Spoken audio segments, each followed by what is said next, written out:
Hello po uli. Nasa Genesis 5 na tayo. So, after nung drama ng Cain at Abel, dito, genealogy naman. So, listahan ng mga lahi mula kay Adam hanggang kay Noe o Noah. Mukhang boring sa una pero may treasure dito. Isang tao na lumakad kasama ang Diyos at hindi namatay ng normal. Para sa mga feeling stuck sa routine o waiting long season, may message dito. So, basahin na po natin ang salita ng Diyos. So, Genesis 5, ang dating Biblia, 1905. Ito ang aklat ng mga lahi ni Adam, ng araw na lalangin ng Diyos ang tao sa wangis ng Diyos, siya'y nilalang. Lalaki at babae silang nilalang at sila'y binasbasan at tinawag na Adam at kanilang pangalan na araw na sila'y langlangin. At nabuhay si Adam ng 130 taon at nanganak ng isang lalaking kanyang wangis na hawig sa kanyang larawan at tinawag ang kanyang pangalan na Seth. At naging araw ni Adam pagkatapos na maipanganak si Seth ay 800 taon at nanganak ng lalaki at mga babae. At ang lahat na araw na ikinabuhay ni Adam ay 930 taon at siya'y namatay. At nabuhay si Seth ng 105 taon at naging anak niya si Enos. At nabuhay si Seth pagkatapos ng maipanganak si Enos ng 807 taon at nanganak ng mga lalaki at babae. At ang lahat ng naging araw ni Seth ay 912 taon at siya'y namatay. At nabuhay si Enos ng 90 taon at naging anak si Cainan. At nabuhay si Enos pagkatapos na may panganak si Cainan ng 815 taon at nanganak ng mga lalaki at babae. At ang lahat ng naging araw ni Enos ay 905 taon at siya'y namatay. At nabuhay si Cainan ng 70 taon at naging anak si Mahalalel. At nabuhay si Cainan pagkatapos na may panganak si Mahalalel ng 840 taon at nanganak ng mga lalaki at mga babae. At ang lahat ng naging araw ni Cainan 910 taon at namatay. At nabuhay si Mahalalel ng 65 taon at naging anak si Jared. At nabuhay si Mahalalel pagkatapos na may panganak si Jared ng 830 taon at nanganak ng mga lalaki at mga babae. At ang lahat ng naging araw ni Mahalalel ay 875 taon at namatay. At nabuhay si Jared ng 162 taon at naging anak si Enoch. At nabuhay si Jared pagkatapos na ipanganak si Enoch ng 800 taon at nanganak ng mga lalaki at babae. At ang lahat ng naging araw ni Jared ay 962 taon at namatay. At nabuhay si Enoch na 65 taon at naging anak si Matusalem. At lumakad si Enoch na kasama ng Diyos pagkatapos ng may panganak si Matusalem na 300 taon at nanganak ng mga lalaki at babae.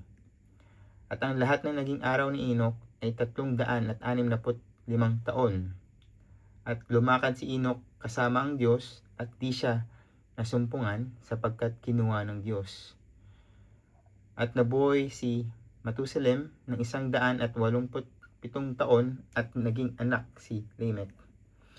At nabuhay si Matusalem pagkatapos na ipanganak si Lamech ng 782 taon at nanganak ng mga lalaki at babae. At ang lahat ng naging araw ni Matusalem ay 967 na taon at siya'y namatay. At nabuhay si Lamech ng 182 taon at nanganak ng isang lalaki. At tinawag ang kanyang pangalan na Noe na sinabi ito nga ang aaliw sa ating tungkol sa ating gawa at sa pinagpagalan ng ating mga kamay dahil sa lupang sinumpa ng Panginoon. At nabuhay si Lamech pagkatapos ng ipanganak si Noe ng 595 taon at nanganak ng mga lalaki at babae. At ang lahat ng naging araw ni Lamech ay 777 taon at namatay. At si Noe ay may 500 taon at naging anak ni Noe si Sem, si Cham at si Japet. Daming listahan, maraming pangalan at taon, pero pansinin natin ang stand out. Halos namatay, repeated over and over after the fall. Death entered the world. Kahit long life pa rin, parang reminder.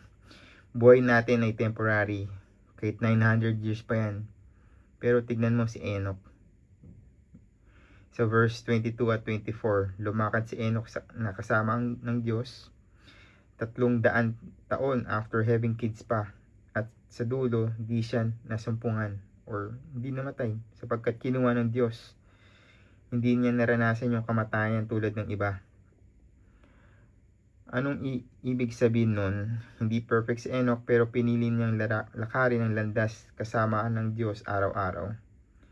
Sa simpleng buhay, sa pagiging asawa, tatay, ate, kuya, sa lahat, parang sa OFW life, long days, homesick, repetitive work, pero pwede pa rin walk with God, di ba? Magdasal habang mag-work, magbasa ng verse sa break, magtiwala sa Kanya while waiting. Hindi kailangan maging famous o perfect, kailangan lang consistent na relationship sa Kanya. At sa dulo ng chapter, si Lamech named his son Noe o Noah, hoping he'll bring comfort from the curse of the ground.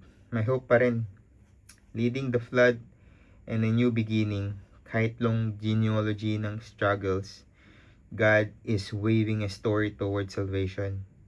Ikaw rin, sa iyong long chapter ngayon, keep walking with Him. Baka ikaw rin yung kinuha niya sa special way someday. Diba? So, Lord, salamat po sa Genesis 5. Kahit listahan lang siya ng mga genealogy, nakikita namin ang iyong faithfulness sa generations. Salamat kay Enoch na nagbigay ng example, lumakad kasama ninyo hanggang kinuha ninyo. Para sa mga nanonood ngayon, yung feeling monotonous ang buhay, long wait para sa breakthrough, o pagod sa daily grind, tulungan ninyo po silang mag-walk with you araw-araw. Bigyan ng strength na magdasal kahit pagod, magtiwala kahit hindi nakikita ang sagot agad. At salamat po sa hope na dala ni Noah na may comfort sa gitna ng curse. Yakapin ninyo po sila ngayon, Lord. Tulungan kaming maging faithful tulad ni Enoch. Sa pangalan ni Jesus. Amen. So, salamat po muli. This is like, for me, is a journal na log in ko to study the word. Pero, pinopost ko sa YouTube. Na no matter magkaroon ng view or no view, I pray na kung sino man makakapanood nito is mabibless. I pray na tiwala ka lang, kumapit ka lang, at panghawakan mo ang pangako ng Panginoong Yesus sa atin. At if you like this, like and subscribe or share. At the same time, kung gusto mo mag-comment to ask for prayer requests, do so. So, magandang umaga, hapon o gabi. Salamat po and God bless.